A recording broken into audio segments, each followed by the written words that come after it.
Hello दोस्तों, स्वागत है आपका मेरे यूट्यूब चैनल पे। और मैं हाजिर हूँ आपके सामने एक नई वीडियो लेके।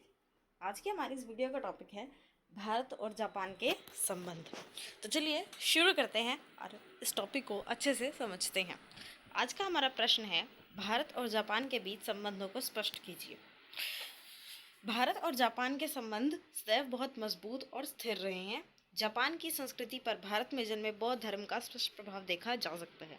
दोस्तों, भारत और जापान दो ऐसे देश हैं जो एशिया के महाद्वीप में पाए जाते हैं और ये दोनों देशों के संबंध बहुत मजबूत और स्थिर रहे हैं और आज से नहीं बल्कि बहुत पुराने समय से रहे हैं। जापान की संस्कृति पर हम देख सकते हैं कि जापान में बौद्ध धर्म बहुत प्रचलित है और इस बौद्ध धर्म का जन्म भारत में हुआ था। तो जो बौद्ध धर्म भारत में जन्म लेकर वहाँ पे फैलता है, उसका प्रचार प्रसार होता है, इसने भी इनके रिश्तों को बहुत मजबूत बनाया।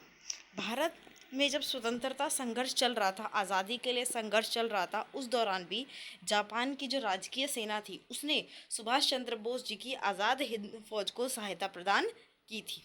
तो आप समझ सकते हैं कि रिश्ते कितने पुराने, कितने प्राचीन हैं कि जब हम अंग्रेज़ों के गुलाम थे, जब ब्रिटिश हुकूमत थी हमारे पर, तब भी उस सेना ने सुभाष चंद्र बोस जी की सेना की सहायता की। और भारत की स्वतंत्रता के बाद से रिश्ते और मधुर और अच्छे हुए हैं समय के साथ साथ।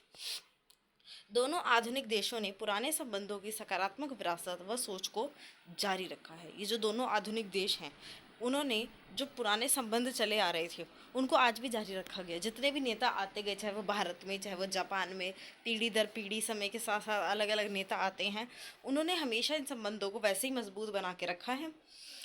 और यदि हम इनकी व्यक्तिगत लेवल पे बात करें तो जो भारत है वो एशिया का सबसे बड़ा लोकतांत्रिक देश है और जो जापान है वो एशिया का सबसे खुशहाल देश माना जाता है।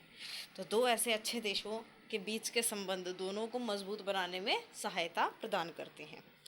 दोस्तों, अब जानते हैं कि वर्तमान काल आज के समय में भारत और जापान के संबंध कैसे हैं, किस किस विषयों पर उनके बीच क्या क्या सहयोग होता है। पहला है राजनीतिक और कूटनीतिक संबंध।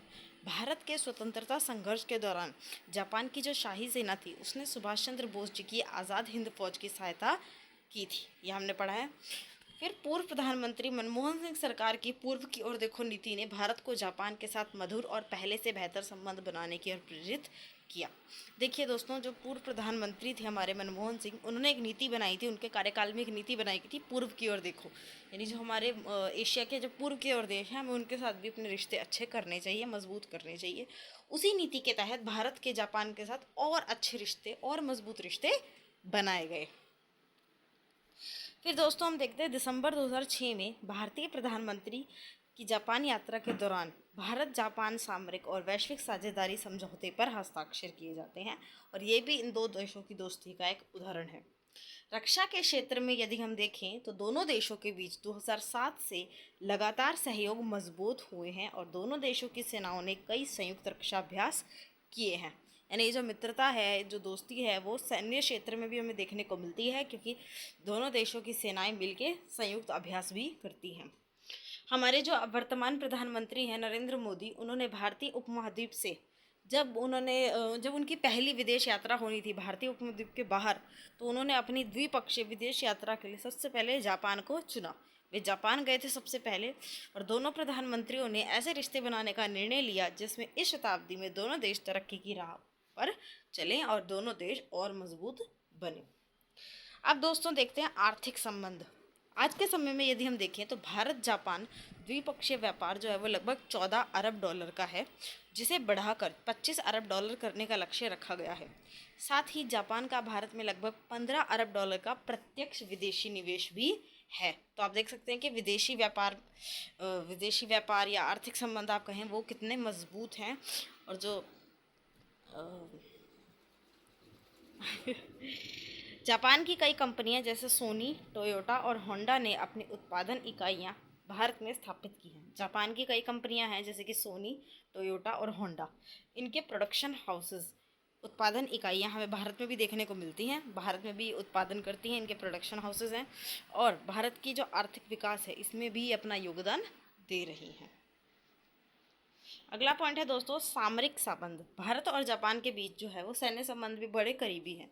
प्रशांत और हिंद महासागर में समुद्री लेन की सुरक्षा को बनाए रखने के लिए देखिए दोनों देश जो हैं उनके आसपास प्रशांत और हिंद महासागर आते हैं, तो उसकी सुरक्षा को बनाए रखने के लिए और अंतर्राष्ट्रीय अपराध, आतंकवाद, समुद्री डकैत और सामूहिक विनाश के हथियारों के प्रसार से निपटने के लिए भी वे दोनों आपस में सहयोग करते हैं।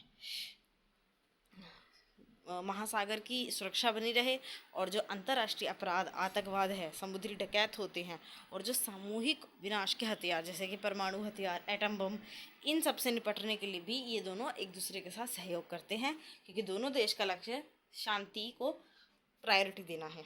दोनों राष्ट्रों ने अक्सर संयुक्त सैन्य अभ्यास किए हैं और प्रौद्योगिकी यानी टेक्नोलॉजी पर भी सहयोग किया है। अब दोस्तों देखते हैं सांस्कृतिक संबंध। जापान और भारत के बीच मजबूत सांस्कृतिक संबंध है जो मुख्य रूप से जापानी बौद्ध धर्म पर आधारित है। मैंने आपको बताया था ना दोस्तों कि भारत में जन्मे बौद्ध धर्म का प्रचार प्रसार जापान में बहुत होता है, जो कि भारत और जापान के बीच एक मजबूत कड़ी है, और वो जो है उसने भारत और जापान के बीच मजबूत सांस्कृतिक संबंध बनाए हैं। दोनों देशों ने 2007 में भारत जापान सांस्कृतिक समझौते की 50वीं वर्षगांठ भी मनाई। यानी आप देख सकते हैं कि 2007 में उन्होंने 50वीं वर्षगांठ मनाई है अपनी दोस्ती की। तो हमारे जापान के संबंध कितने प्राचीन हैं, कितने पुराने हैं। जो तमिल फिल्में हैं वो जापान में बहुत लोकप्रिय हैं, और जो हमारे रजनीकांत सुपरस्टार हैं वो उस देश में सबसे लोकप्रिय भारतीय स्टार हैं। यहाँ तक कि जापानी लोगों को हमारे गाने, हमारी बॉलीवुड फिल्में अब बहुत पसंद आती हैं। बहुत ऐसी फिल्में हैं जिन्होंने वहाँ पे बहुत अच्छा कलेक्शन किया है। तो जापान का जो है हमारे भारत की बॉलीवुड में, हमारी संस्कृति में भी काफ़ी रुझान हमें पिछले सालों में देखने को मिला है। 2016 का परमाणु समझौता। भारतीय प्रधानमंत्री नरेंद्र मोदी 2016 के नवंबर में 3 दिवसीय यात्रा पर जापान गए, जहां पे भारत और जापान के बीच एक बहुत महत्वपूर्ण समझौता हुआ। वो समझौता क्या था दोस्तों? वह था नाभिकीय ऊर्जा पर समझौता। देखिए नाभिकीय ऊर्जा है न्यूक्लियर पावर, परमाणु शक्ति एक तरह से, लेकिन इसका उपयोग परमाणु अस्त्र बनाने के लिए नहीं किया जाता, अपितु बिजली का उत्पादन करने के लिए किया जाता है। न्यूक्लियर पावर से बिजली को बनाना नाभिकीय ऊर्जा कहलाता है। भारत और जापान ने परमाणु ऊर्जा के शांतिपूर्ण उपयोग में सहयोग के लिए समझौते पर हस्ताक्षर किए। दोस्तों इस चीज़ को ध्यान से समझिएगा, परमाणु ऊर्जा का उपयोग किया जा रहा है, लेकिन किसके लिए? शांतिपूर्ण उपयोग, बिजली बनाने के लिए। उससे परमाणु परीक्षण नहीं किया जा रहा है, कोई एटम बॉम्ब, न्यूक्लियर बॉम्ब नहीं बनाए जा रहे हैं। परमाणु ऊर्जा का उपयोग किया जा रहा है बिजली बनाने के लिए, शांतिपूर्ण उपयोग करने के लिए सहयोग के लिए समझौता किया गया।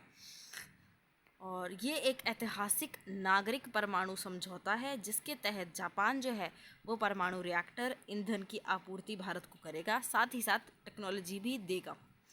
लेकिन दोस्तों जापान और भारत के बीच समझौता इसलिए हुआ क्योंकि भारत ने पूरी दुनिया के सामने ये कहा था, और भारत की ये नीति है कि भारत कभी भी आगे बढ़कर पहले आक्रमण नहीं करता है, और भारत ने परमाणु परीक्षण अवश्य किया, लेकिन वो उनका इस्तेमाल भी नहीं करेगा।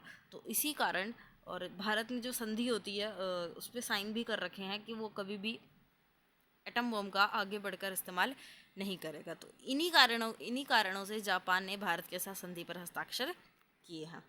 इस समझौते का उद्देश्य है जापान का भारत में दिल्ली में योजनाबद्ध 6 परमाणु रिएक्टर बनाने में सहायता करना। भारत जो है वो दिल्ली में 6 परमाणु रिएक्टर लगाना चाहता है, और उसके लिए जापान सहायता करेगा, और इस लक्ष्य को पूरा करने का समय 2032 तक रखा गया है। तो ये थी मेरी आज की वीडियो। अगर आपको मेरी वीडियो अच्छी लगी हो तो please like, share and subscribe the channel. Please subscribe for more such videos. Stay tuned. Thanks for watching.